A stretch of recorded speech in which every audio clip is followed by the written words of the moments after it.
ऐसे सब फोटो लगा रही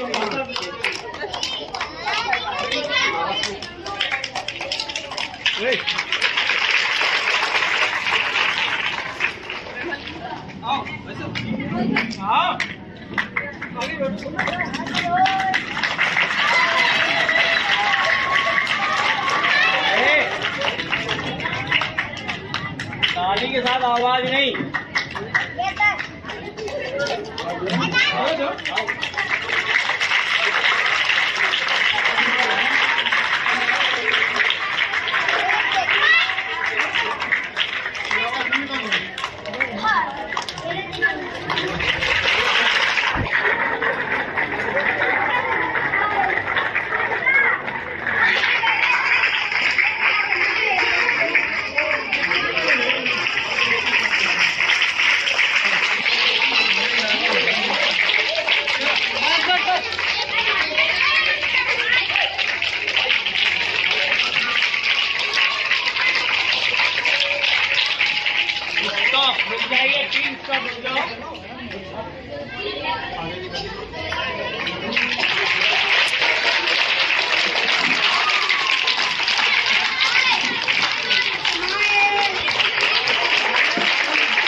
पहले बताना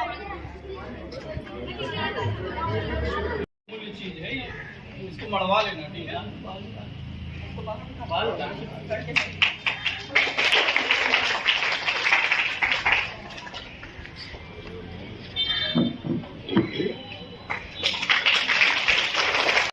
छात्राओं को आज 5 सितंबर शिक्षक दिवस की हार्दिक बधाइयाँ, शुभकामनाएं। और अब हम आपको बता रहे हैं कि 5 सितंबर के बारे में, जो शिक्षक दिवस है, शिक्षक दिवस क्यों मनाया जाता है इसके बारे में। तो इससे एक कहानी जुड़ी हुई है, ये स्पेशली क्यों बनाया जाता है, किन के लिए बनाया जाता है, किसका सिंबल है, किसका प्रतीक है। तो कहानी इस प्रकार से है ये। हमारे देश के जो प्रथम उपराष्ट्रपति, हमारे देश के प्रथम उपराष्ट्रपति वो थे डॉक्टर सर्वपल्ली राधाकृष्णन जी, ठीक है ना। सर्वपल्ली डॉक्टर राधाकृष्णन जी, ठीक है ना। तो सर्वपल्ली सर्वपल्ली, अब हम आपको ये बता रहे हैं उनके बारे में, थोड़ा सा संक्षिप्त जीवन के बारे में बताएंगे आपको।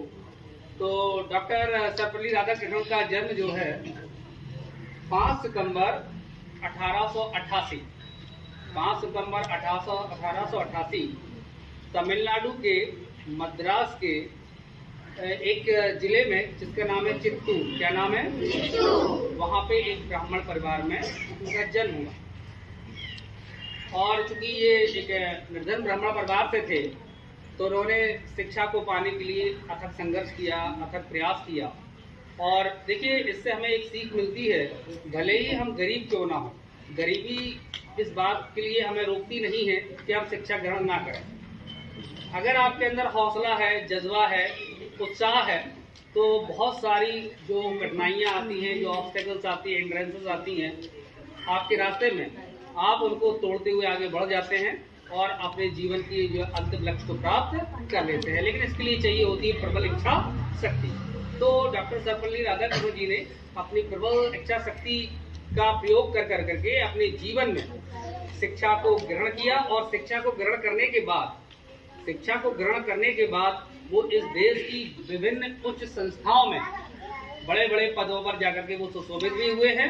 अब जैसे कि कुछ एग्जांपल्स हैं, आपका काशी विश्वविद्यालय, आपका कलकत्ता विश्वविद्यालय, आपका ऑक्सफोर्ड में भी उन्होंने एज ए प्रोफेसर वर्क किया है, प्रोफेसर के रूप में काम किया वहाँ पे। देखिए ऑक्सफोर्ड, अब आप कहेंगे ये ऑक्सफोर्ड क्या है। ऑक्सफोर्ड देखिएगा, ये एक बहुत बड़ी फॉरेन यूनिवर्सिटी है।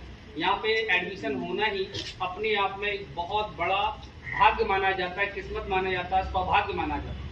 तो वहाँ जाकर करके हमारे देश के जो डॉक्टर सर्वपल्ली राधाकृष्णन जी थे, वहाँ जाके एज ए प्रोफेसर उन्होंने बच्चों को पढ़ाया है।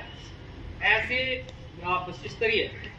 विश्व स्तरीय संस्थान में ऑक्सफोर्ड जैसे, तो आप ये सोच सकते हैं कि भले ही वो निर्धन परिवार से आए, लेकिन उन्होंने अपनी इच्छा शक्ति से उच्च शिक्षा ग्रहण की, और उच्च शिक्षा ग्रहण करने के पश्चात उन्होंने जो है भारत की विभिन्न संस्थाओं में, जैसे कि मैंने बताया कलकत्ता विश्वविद्यालय, काशी विश्वविद्यालय, यहाँ पे वो जो है विभिन्न पदों पे सुशोभित हुए, कुलपति के रूप में वहाँ पे वो सुशोभित हुए।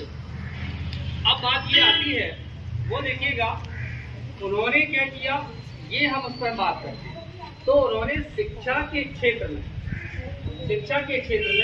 उन्होंने बहुत सारा योगदान दिया है, और शिक्षा के क्षेत्र में उनके विशेष योगदान की वजह से ही उन्हें भारत का प्रथम उपराष्ट्रपति बनाया गया। तो भारत का प्रथम उपराष्ट्रपति, वैसे अपने यहाँ जब भारत देश आजाद हुआ तो ये पद नहीं था, उपराष्ट्रपति का पद नहीं था। उनकी योग्यता, उनकी काबिलियत, उनकी स्कॉलरशिप देख कर करके, उनका टैलेंट देख कर करके पंडित जवाहरलाल नेहरू ने भारत में उपराष्ट्रपति पद को क्रिएट करवाया, तैयार करवाया, और उस पद पर इनको आसीन करवाया। अच्छा, ये भारत देखिएगा, ये न केवल एक बड़े शिक्षा शास्त्री थे, बल्कि एक दर्शन शास्त्री भी। इन्होंने ये भारत की संस्कृति के पुरोधा रहे हैं, भारत की संस्कृति की ये पुरोधा रहे हैं। और दूसरी बात क्या हुआ, एक बार क्या हुआ, बच्चों ने उनसे कहा कि सर हम आपका जो है बर्थडे मनाना चाहते हैं। तो उन्होंने इस बात को मना कर दिया, बच्चों से ये कहा कि हम नहीं चाहते हमारा बर्थडे मनाया जाए। अगर आप मनाना चाहते हैं, क्योंकि मैं एक शिक्षक हूँ, तो हम चाहते हैं मेरे जन्मदिन को एक शिक्षक दिवस के रूप में मनाया जाए। तो तभी से ये परंपरा, ये 1962 में, सबसे पहले 1962 में जो है आपका टीचर डे मनाया गया था, शिक्षक दिवस मनाया गया, और तब से ये परंपरा आज भी जारी है। ठीक है ना? तो आप देखिएगा, लेकिन जैसा कि आपने एक चीज और सुनी होगी, क्या सुनी होगी, कि आपके जीवन में सबसे महत्वपूर्ण अगर कोई होता है जो आपको ज्ञान देता है, वो है आपका गुरु। वो आपका कौन है? गुरु ही आपको जीवन के रास्ते पे चलने में आपको मार्गदर्शन का काम करता, मार्गदर्शक का काम करता। तभी एक कबीर जी का शायद ये दोहा है कि गुरु गोविंद दो खड़े हैं, काके लागो पाए, है ना, और बलिहारी गुरु आपने गोविंद दियो बताए। तो यानी कि इस दोहे में गुरु को ईश्वर से भी ऊपर माना गया। अगर गुरु ना होता तो ईश्वर को पाने का आपको रास्ता बताने वाला कौन? कोई ना होता। गुरु तो ही आपको बताता है किस प्रकार से हम ईश्वर को प्राप्ति कर सके।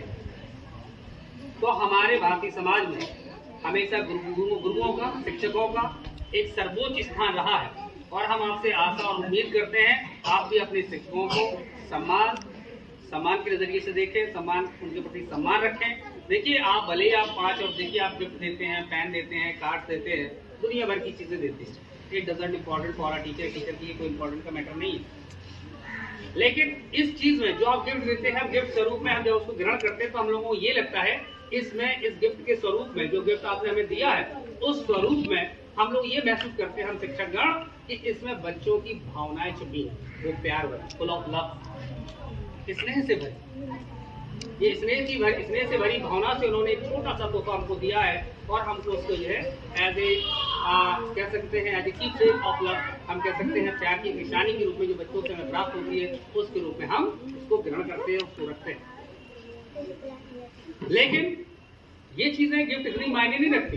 एक शिक्षक के लिए अगर मायने रखता है तो वो ये रखता है कि आप अपने टीचर का कितना आदर और सम्मान करते हैं। तो गिफ्ट देना कोई बहुत बड़ी बात नहीं है, वो अपनी अपनी क्षमता के अनुसार अपने बच्चे देते हैं, और इस बात की कोई जरूरत नहीं होती कि आप गिफ्ट दे ही टीचर को। और आप गिफ्ट दे सकते हैं तो सबसे अच्छा गिफ्ट है कि आप अपने टीचर का रेस्पेक्ट करें, सम्मान करें, आदर करें, क्योंकि गुरु ही आपको जीवन के संघर्षों का निकलने में, जीवन के संघर्षों को पार करने में आपका मार्गदर्शन करने वाला होता है सिर्फ गुरु। तो हमें क्या करना है? अपने गुरुओं का आदर करना। ठीक है, इसी के साथ मैं अपने वाणी को विराम दूंगा। धन्यवाद एक बार फिर से।